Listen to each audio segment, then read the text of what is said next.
So if you know me, you know one of the things that I always like to talk about is how to budget everything. But more so, I bet you didn't know that there is one area of my budget I'm always forgetting about, and it gives me stress. So let's talk about it.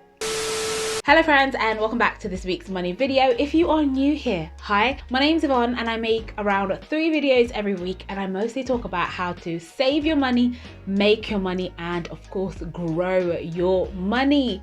And the reason is because I'm on a journey to financial freedom and early retirement, and I'm sharing my tips and hacks to help you too. So if you are interested in these topics, please make sure to hit that like button, subscribe, and share this video with someone who wants to make a positive impact on their finances.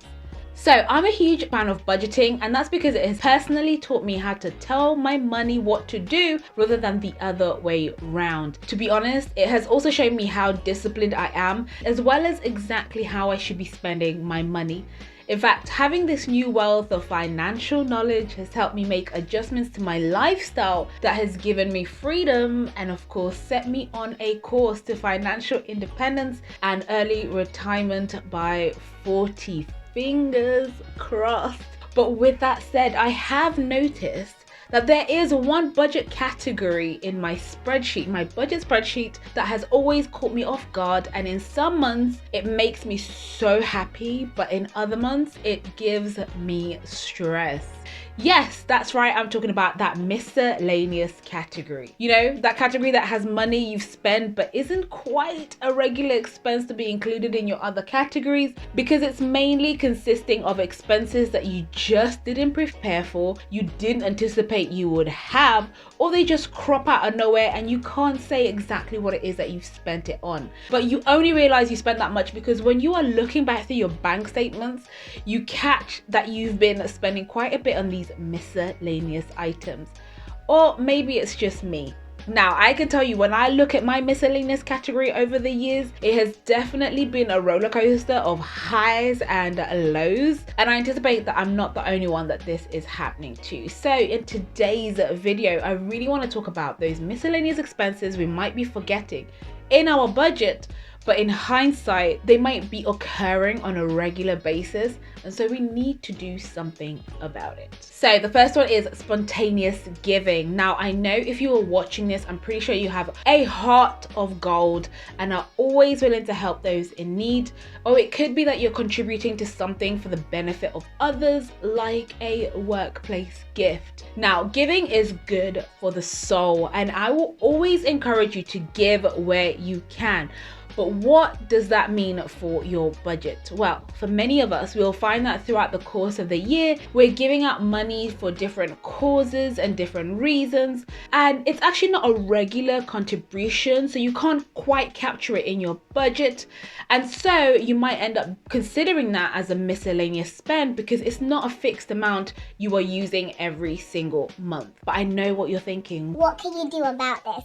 Well, instead of capturing this as a miscellaneous spend, why not have a sinking fund for gifts and charitable donations that you regularly pay into and you use it as and when you need it? That way you have a budget line where you know you will always pay a certain amount into this category and you'll be able to give it away each month and adjust it accordingly. The second one kind of goes in hand with charitable giving, and that is birthday gifts. Now, I don't know if you're like me, but the amount I can spend on this can vary month on month depending who I need to give a gift to, whether it be family members, workers, kids, your kids' friends, your friends' kids, your work colleagues, that one auntie you haven't seen for many years. The list is endless. And if you have a giving heart, it can be so easy to buy so many gifts, and this can take a drain on your budget. And the hard part is that you know you want to give good gifts, but to be honest, sometimes you can either forget you have to give gifts, or you can get a last minute invitation and you find that you have to go and buy a nice gift. So make sure to have a budget line that will cover you for the number of gifts you have to give in a year. So what I would suggest is you go through your last year's bank statements and see how much you spent on gifts. In fact, go back 2 years, because we need to take in consideration that last year we were all in lockdown. And then what I would do is add 10% and allocate a sinking fund for the coming year, where you would put in a certain amount of money each month towards gift giving, and you can dip in and out of that amount as the year goes on and the gifts being given out. Another expense to be mindful of is those additional transport related fees. Now, this is not everything that you are budgeting for in terms of transport, but it's all the little additional fees that are associated with transport. Now, it's nearly summertime and your friends might start inviting you to go for nice picnics, to lovely stately parks and so forth. And whilst for a lot of us, we account for fuel in our budget, many of us don't think about allocating some money specifically for things like parking tickets, parking fees, and all of those transport related costs. And that's because you may not even consider that when you are traveling to see your friends that you may have to pay for these. But it's a miscellaneous amount that can become really costly really quickly. And so one way to rectify this is to add a small percent in your transport category to cover this. So personally, what I like to do is add about 10% to my fuel allowance for the month, and that should cover any additional parking fees I may have to pay for. If I don't spend it in that month, then I can reduce the amount in the next month, or I can up it in the next month if I have to go a lot more, and so forth. And whilst we are talking about transportation, let's also consider the miscellaneous spend on additional transportation. I'm talking about Ubers and taxis. That may be infrequent, but the costs of these can add up. Now, you might not use taxis as often as we're in lockdown, or you just don't believe in it. And in fact, I would actually recommend, where you can, find a cheaper alternative than just jumping on an Uber or a taxi or getting both. But I know that once the world opens up and we can travel a little more, many of us might want to go out and see our friends. And in doing so, you catch an Uber or a taxi back home. Again, what I would do for this category is to have a percentage allowance for the months you know you are most likely going to be using taxis or Ubers or Bolt, whatever your choice is, and add that to your transportation costs, or reduce the amount of fuel you use in your car and use the difference to pay for your Uber or your taxi. Now, personally for me, if London opens up again, when London opens up again, I will want to put aside a little bit of money, maybe 20 to 30 pounds a month, for 1 or 2 Uber rides from the city and back home. Just because I'm being realistic, and I know there's likely to be one evening where I will go out with my friends and I won't want to go home by public transportation. I will most likely choose an Uber or taxi. Again, I know myself and I'm being realistic, and I know that this won't be a regular occurrence, but you have to think about your own personal circumstances, and being realistic, find out the exact point you are more likely to use taxis, and then just budget for that. Alternatively, you can take it out of your fun money and dedicate it to this. Like I said, I'm just being realistic because there are small moments in life where it actually makes sense to take a taxi or an Uber and not use public transportation. But it's just about being accountable for this in your budget and not overspending on this category. Another category for me that has recently had to shift from miscellaneous to its own is the back to school supplies expenses. August, December, April can be really expensive if you're a parent, because you have to purchase school uniform, backpacks, shoes, pens, papers, notebooks, you name it, you have to do it. But quick story, so my son started going to school, and when he was due to start, I followed all the rules. I bought him these school shoes that matched the exact criteria of the school rules, and I spent about £40, which I thought was quite good getting them. And I cannot lie to you, when a month later I had to buy new shoes, and that's not because the shoes were bad, but it's because every time he was playing with a bike, a scooter, a swing or slide, he would use the tips of his shoes to stop. And within a month he had managed to make a huge hole in just one shoe. which is really annoying. And so in the last 4 months, I've actually ended up buying him 3 pairs of school shoes. So although I had a very tight budget for school supplies and school clothes, I hadn't anticipated that I would have to make multiple purchases of some of these things. So here's another reason why you have to have a dedicated line for school stuff, because these are things that you tend to purchase and you need. And the added thing is that we kind of know when you need to purchase these things at a specific time or month of the year, and so it's important to add a budget line specifically for it. So for example, if you know that you have to buy new backpacks, notebooks, PE kits every August and every January, then just simply add a line of these to those specific budget months and adjust the rest of your budget accordingly during those months.